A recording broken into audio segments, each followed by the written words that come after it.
It's another great word on the street. Hey, what does 38 Special Leonard Skinner have in common?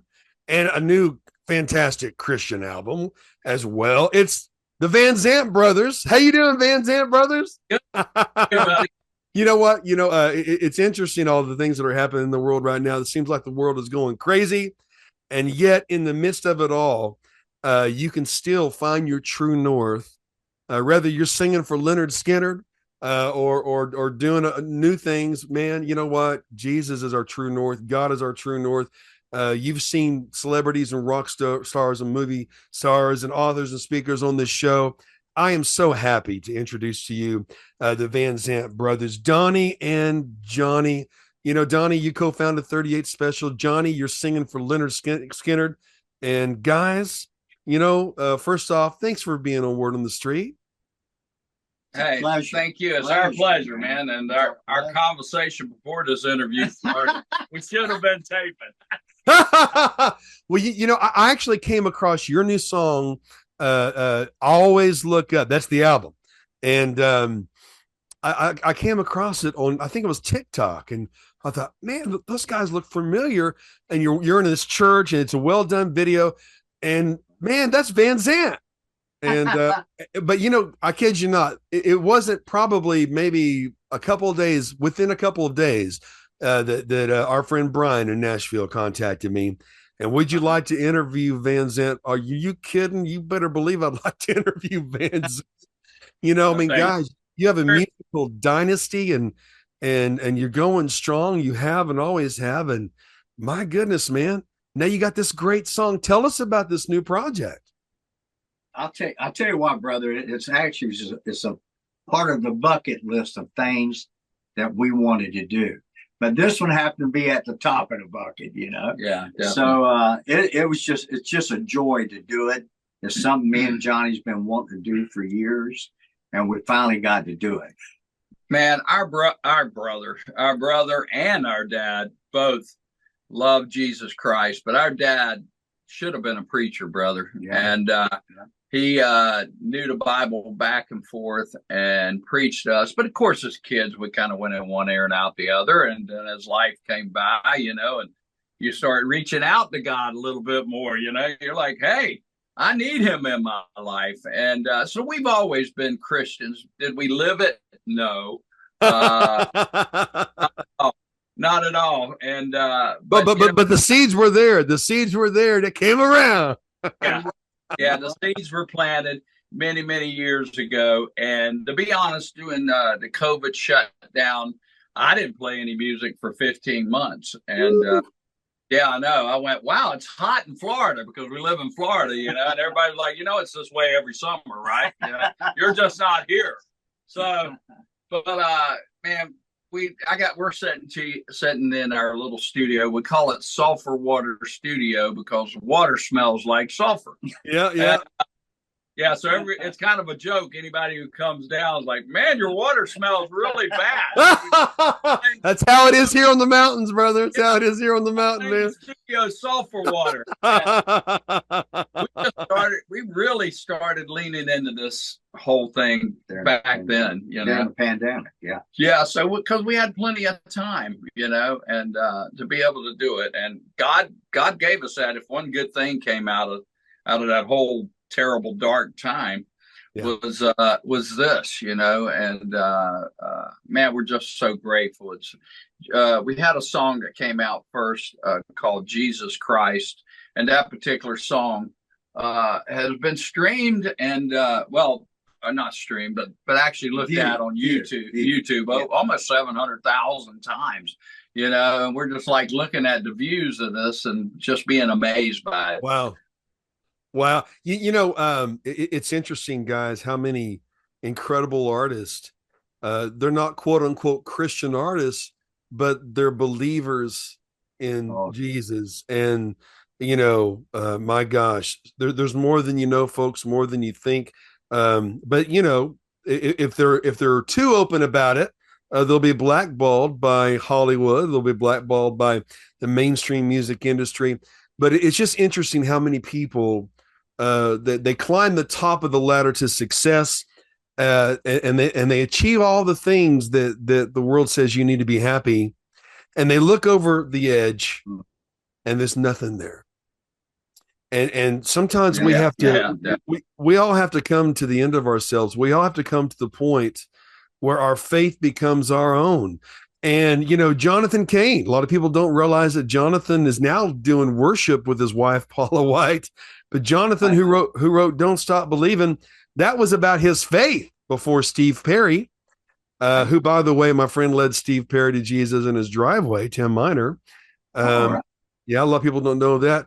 But there's just so much that you don't know, folks. Perception's reality. And it's just so nice that in a world of marketing and image and fluff and you know, sleight of hand and media and all that you got real people. And these brothers, the Van Zant brothers, are the real people, a real deal. You go to vanzant.com or vanzantband.com. Buy every album you can.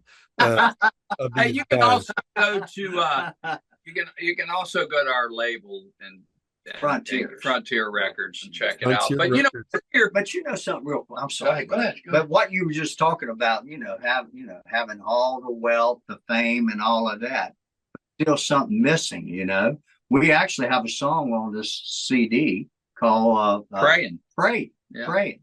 And it actually talks about what you just said. Yeah. You know that you just said you can win the world and lose your soul. What do you have? Yeah. Think about that. Think about that. But we're here to encourage other artists. Hey, if you believe in Jesus, say it loud, say it proud. Come on. Well, that's right. On the train with us. That's right. On the train with us. We think, you know what? We think it's cool to love Jesus. I think, heck yeah. Cool to love our God. Do you remember the bracelets people used to wear? What would Jesus do? Yeah. The little bracelets you could wear, the initials, Yeah. We actually wrote a song about that too. Yeah. Hey, man. Hey, you're writing a song about everything. I love it. Well, write a song about you. Hey, write a song about Fricker. Brant Frick. Hey, now it is talking about Leonard Skinner now. Is it true or is it false? My friend Willie Mays wants to know probably that name Leonard Skinner was the name of the gym teacher who told the founder he wouldn't ever amount to anything. Is that truth or is that an urban legend or do you know? On his end, not mine. Oh, hey, there you are. You're back. Hey. I love technology. It's great when it works. When it doesn't, it doesn't. Well, when you need technology, it doesn't work, and when you don't need it, works all day long, man. But I was asked about that urban legend. Is Leonard Skinner the name of the gym teacher who told the founder he'd never amount to anything, or do you know?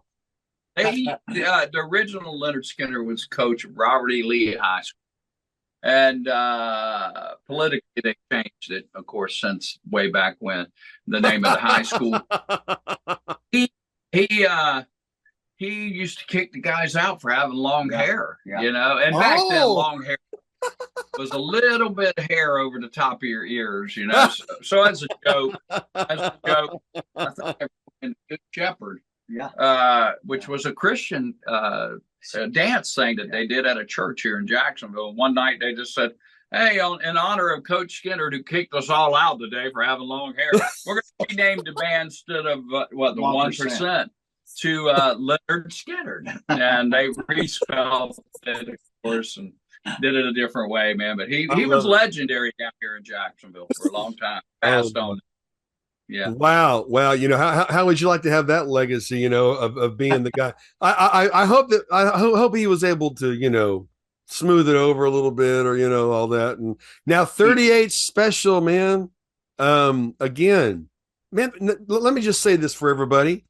They don't make music like they used to. They just don't, I mean, well, they do now. You guys are making that music, but my gosh, these guys have always been good. And I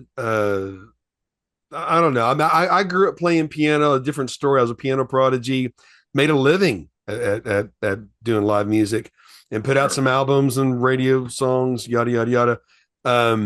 But what I noticed about the bands back in the day, they were always good.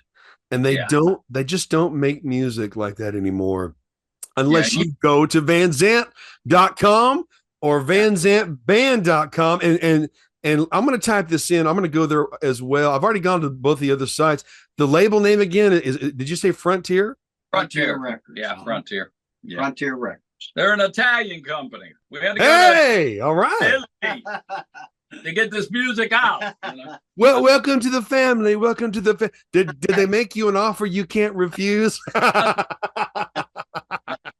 Is that what happened? Well, guys, you know what would you say to people, musicians out there that have admired you through the years? And you know what? I know what I would say, but what would you say to them that they have aspirations to do music? And man, they have no idea how the music industry has changed now with streaming. I had a friend making 30 grand a month from royalties to $100 something because of streaming. It's a travesty what's happened with the internet and streaming and such. But for those who want to make music for the love of music, how would you encourage them today? All ages. Wow. I would say believe in yourself first. You have to believe in what you're doing. I say if you're a young kid, get an education. That's right. Get an education first, and Plan B. That's what we call it. Even if you make it in this business, it says music business. Yeah. So you might want to know a little bit about it. So but believe yourself, watch what you're signing, get a good lawyer. Yeah, good not a divorce lawyer. Yeah. Yeah, music lawyer would be there's a story there. There's a story. Yeah, well, I'll tell you real quick. I mean, it's a short one, but when 38 first got signed up, we were told to go get a lawyer. We actually did get a divorce lawyer. Oh, Lord. He goes, well, Mr. Van Zandt, it's all legal. Yeah. So what do we do? Sign it? And then years later, we had to buy the records back. Oh, my gosh, man.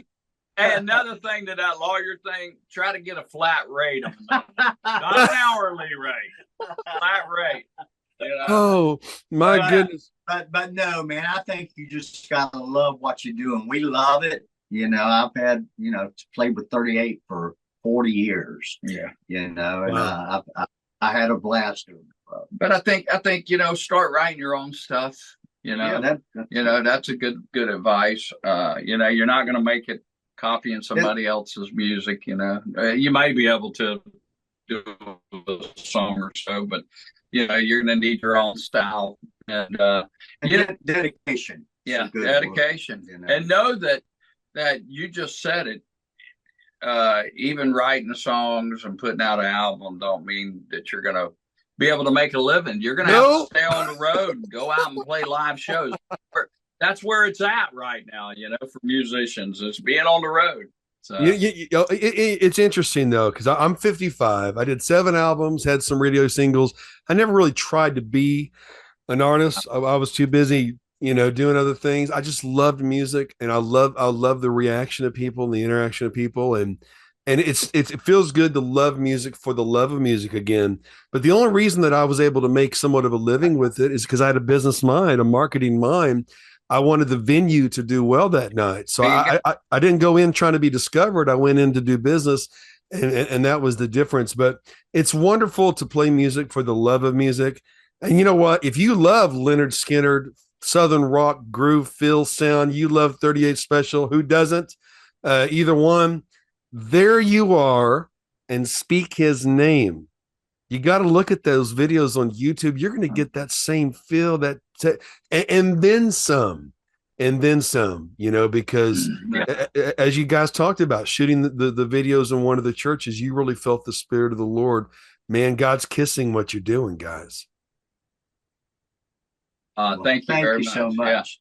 Yeah, we had a saying. We said, well, if we're doing this, we could touch one person, bring one person to Jesus. Wow. Then our job's done. Well, I don't know about our job, but we said that it'd be yeah, definitely.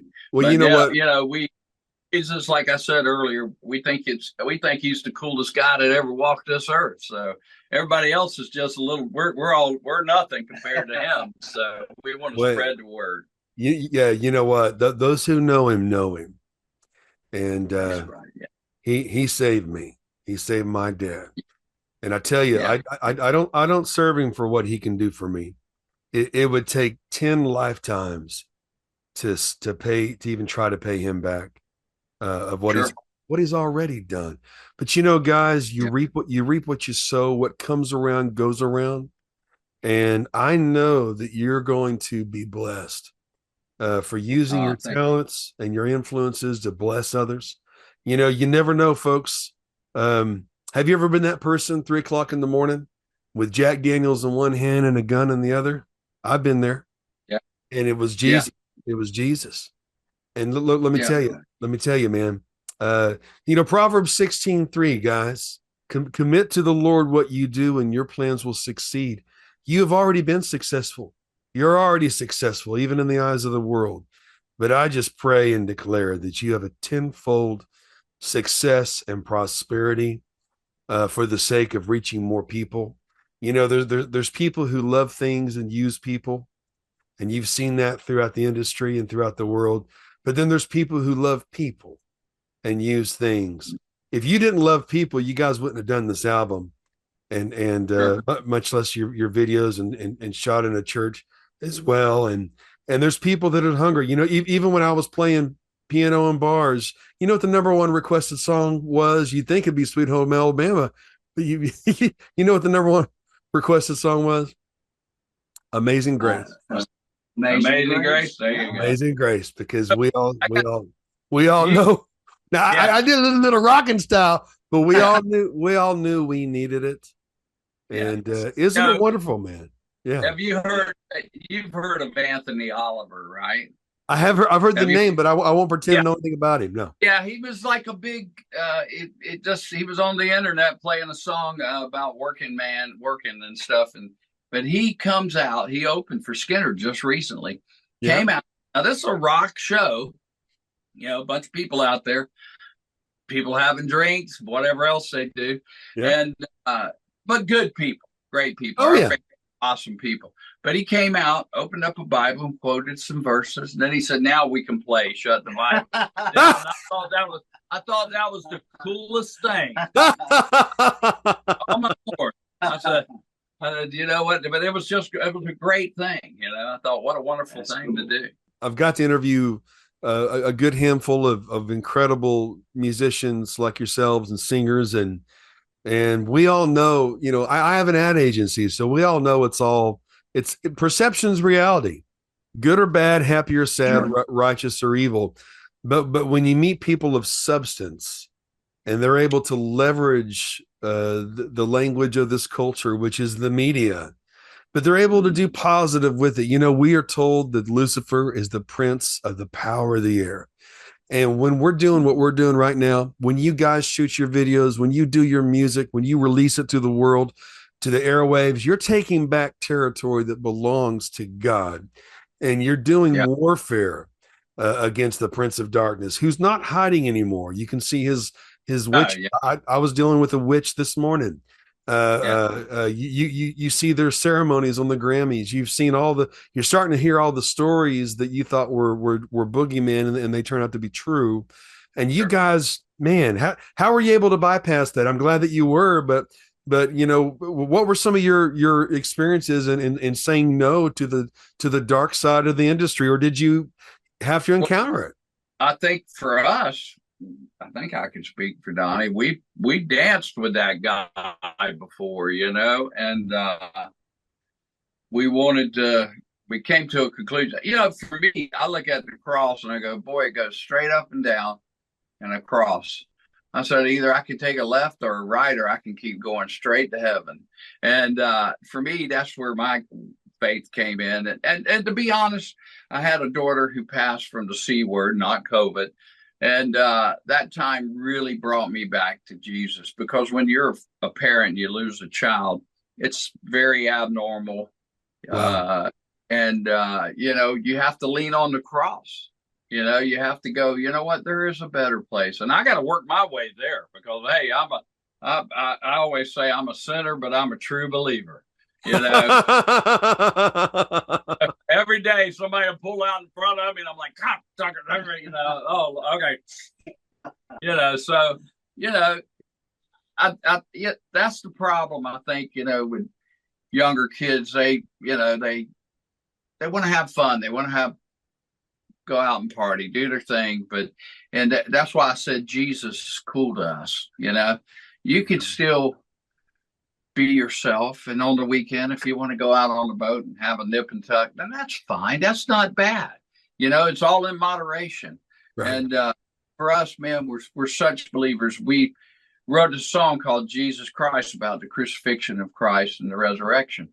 And over here on my wall is a picture of Jesus. And we stare at that all the time and think of what he did for us and what it means to us. And so for us, also on the CD, there's a song called I'm a Warrior. There you go. I love it. Now you're speaking on my language even more. Yeah. I'm a warrior. Tell us about that. Yeah. Well, again, it's talking about fighting for the kingdom of God. Yeah. That's what it's about. Yeah. There's and Satan's like a lion on a prowl, bro. Yeah. He's out to kill, steal, yeah. For your family, so you got to fight him every. And you know what? If you feel like you're going to do something wrong, or you feel that weird vibe that he's around, just say Jesus, Jesus, Jesus. There you go. I love it. I love it. Now listen, I'm going to tell you a little part. There's a little breakdown on this song, and you'll love it. It goes, "Put me in a cage, a downright brawl. Me and the devil, let's see who falls." I'm a warrior. You know what?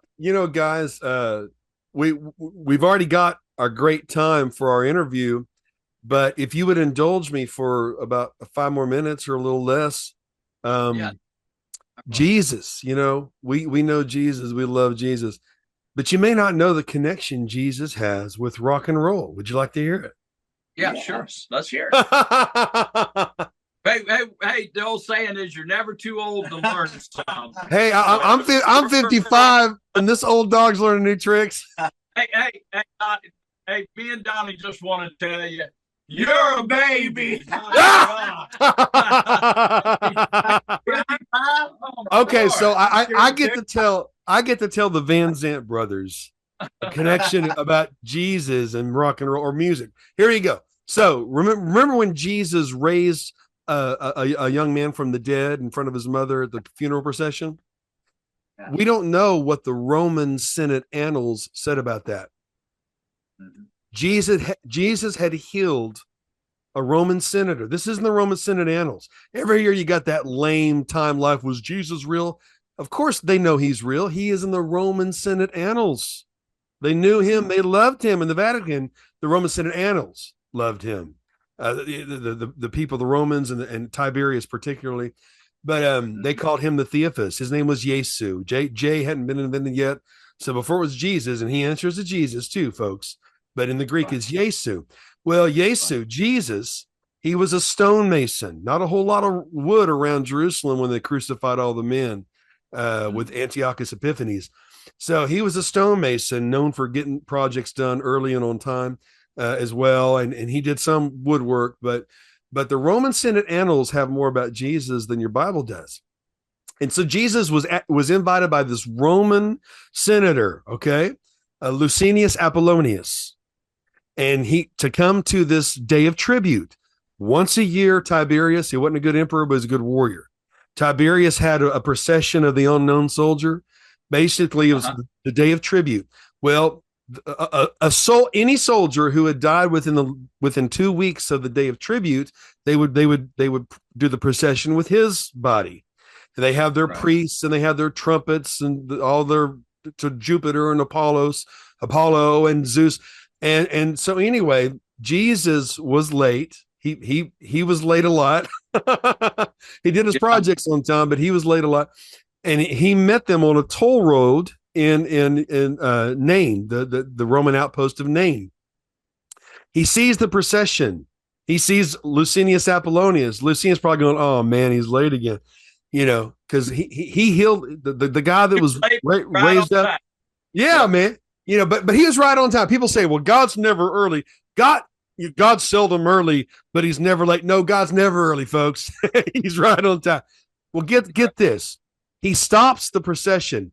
Bad idea. Tiberius said, anyone who stops the day of tribute procession, you kill him with a sword. He stopped the procession. Lucinius is going, oh my gosh, I'm sure. He saw compassion on the mother who was a widow, and he raised a Roman soldier from the dead. His name is Marcus Infatius. The senator told Tiberius, this guy needs to be your bodyguard. He was the bodyguard, part of the Praetorian for Tiberius. He died during the reign of Nero, and for another emperor as well. Marcus's son was Gaius Infatius, who saved the writings of Paul from the Alexandrian fire. So his son saved the New Testament. It gets even better. His grandson, Melodius or Melodius, had a dream about Jesus. And Jesus said, make music worthy of me. He raised the scale half a step to major key. And where we got our version of the treble clef, melody, came from the grandson of the man Jesus raised from the dead.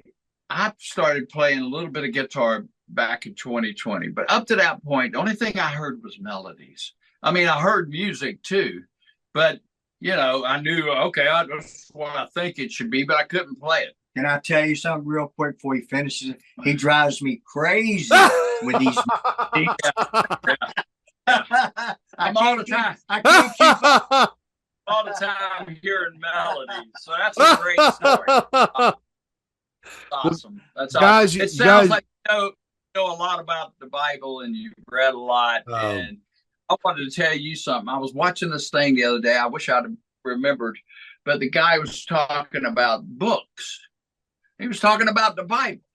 He said, well, the Bible's so hard to understand, for some people. Hey, I have a hard time with it, But he said, think about this. If you read a book, you go to Barnes and Noble, you get a book, you read it. What do? You put it on the shelf because you understood it all. God made that book where you had to keep coming back to it. Get those treasures. Every time you come back to the Bible, you learn a little bit more. Go to VanZantBand.com. Go to FrontierRecords.com. Buy everything you can. Go to every show you can. So thank you so much for joining Word on the Street. Can't wait to talk to the Van Zant brothers again. Pray God's blessing over you and your family and your children and children's children to 1,000 generations, man. You guys, thank you for using your incredible talents for encouragement and for our kingdom. God bless you, sir. Yes, sir. Been a pleasure, my friend.